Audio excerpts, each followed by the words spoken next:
लक्ष्मण के मरने की खबर सुनकर क्यों हंसने लगी उनकी पत्नी उर्मिला। दोस्तों, रामायण में आपने श्री राम और सीता जी के बारे में कई ऐसी बातें सुनी होंगी जिसे जानकर आप हैरान हो जाएंगे, लेकिन आज हम आपको लक्ष्मण और उनकी पत्नी उर्मिला के बारे में एक ऐसी बात बताएंगे जिसे जानकर आप चौंक जाएंगे।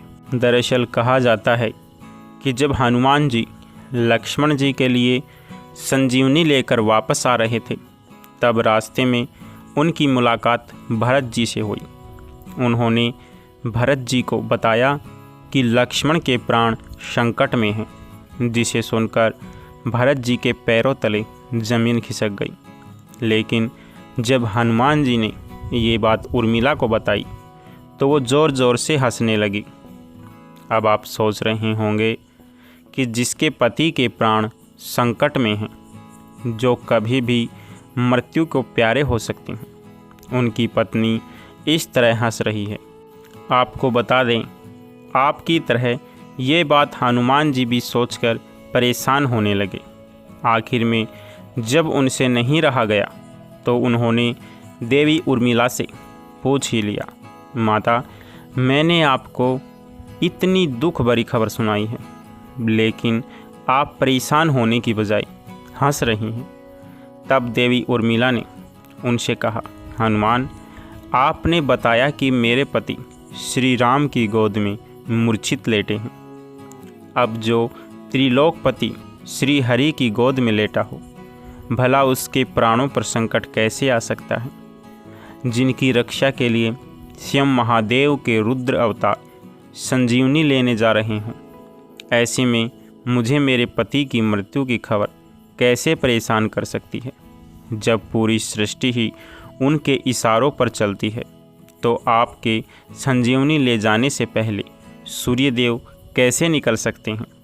आप चाहें तो यहाँ कुछ देर आराम कर सकते हैं, क्योंकि मुझे पूरा विश्वास है मेरे पति न सिर्फ मृत्यु को हराएंगे, बल्कि दुष्ट मेघनाथ का वध भी करेंगे। ये बात सुनकर हनुमान जी चौंक गईं। उन्होंने देवी उर्मिला के त्याग, स्नेह और अखंड पतिव्रत को प्रणाम किया और फिर लक्ष्मण जी को बचाने संजीवनी लेकर निकल पड़े। अब आपको उर्मिला के पति प्रेम से जुड़ी एक और रोचक बात बताते हैं। मान्यता है कि जब लक्ष्मण जी प्रभु श्री राम और माता सीता के साथ वनवास जा रहे थे, तब उन्होंने उर्मिला से एक वचन लिया। वचन ये था कि चाहे परिस्थितियां कितनी विपरीत क्यों न हो, चाहे जो संकट आ जाए, आप रोएंगी नहीं। अब आप सोच रहे होंगे कि लक्ष्मण जी ने उनसे ये वचन क्यों मांगा। लक्ष्मण जी का कहना था कि अगर आप विकट परिस्थितियों में रोएंगी तो आप कमज़ोर पड़ जाएंगी। ऐसे में माँ और परिवार का ध्यान कैसे रख पाएंगे आप। क्या आप जानते हैं, अपने पति को दिए इस वचन को निभाने के लिए उर्मिला न तब रोई जब लक्ष्मण जी वनवास जा रहे थे, और न ही तब रोई जब अयोध्या के राजा दशरथ यानी उनके ससुर जी का स्वर्गवास हुआ था। यहाँ तक कि लक्ष्मण जी के मूर्छित होने की खबर सुनकर भी उनकी आंखों में एक आंसू तक नहीं आया था।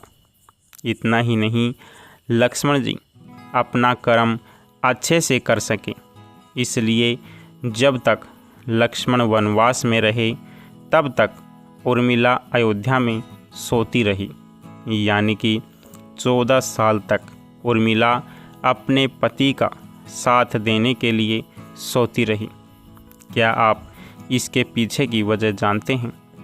दरअसल वनवास के पहले दिन श्री राम और सीता तो सो गए, लेकिन उनकी सेवा और रक्षा के लिए लक्ष्मण जी रात भर जागते रहे। ये देखकर नींद की देवी लक्ष्मण जी से मिलने आई और उन्होंने बताया कि वो जो कर रहे हैं वो प्रकृति के नियम के विरुद्ध है।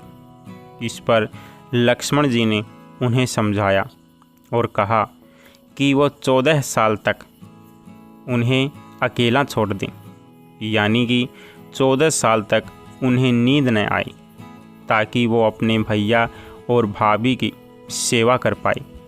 इस पर निद्रा की देवी ने उन्हें बताया कि ऐसा नहीं हो सकता है, ऐसा करना सृष्टि के नियम से खिलवाड़ करने जैसा होगा। लेकिन लक्ष्मण जी की सेवा भक्ति देखकर उन्होंने उनकी ये बात मान ली और उनसे कहा, मैं 14 वर्षों तक आपके पास नहीं आऊँगी, लेकिन आपके हिस्से की नींद का भार किसी को उठाना पड़ेगा। इस पर लक्ष्मण जी ने कहा, अयोध्या में मेरी पत्नी उर्मिला रहती है, आप उसे जाकर ये बात बताएं। नींद की देवी ने ये सारी घटना उर्मिला को बताई। तब उर्मिला ने उनसे कहा, अपने पति की नींद का भार मैं उठाऊंगी। जब तक वो वनवास में रहेंगे तब तक उनके हिस्से की नींद आप मुझे दे दीजिए। मैं अपना पत्नी धर्म निभाऊंगी, जिससे मेरे पति अपने छोटे भाई होने का धर्म अच्छे से निभा सकें। इसलिए उर्मिला 14 साल तक सोती रही।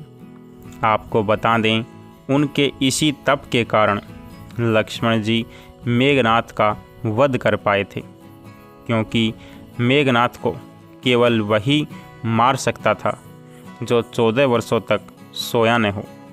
जय श्री राम मेरे प्यारे दोस्तों, आपको यह कहानी कैसी लगी कमेंट बॉक्स में अपनी राय अवश्य दें और आपके अपने चैनल हिंदी स्टोरी किंगडम्स को सब्सक्राइब करें, ताकि आने वाली नई नई कहानियाँ आप तक पहुँच सकें।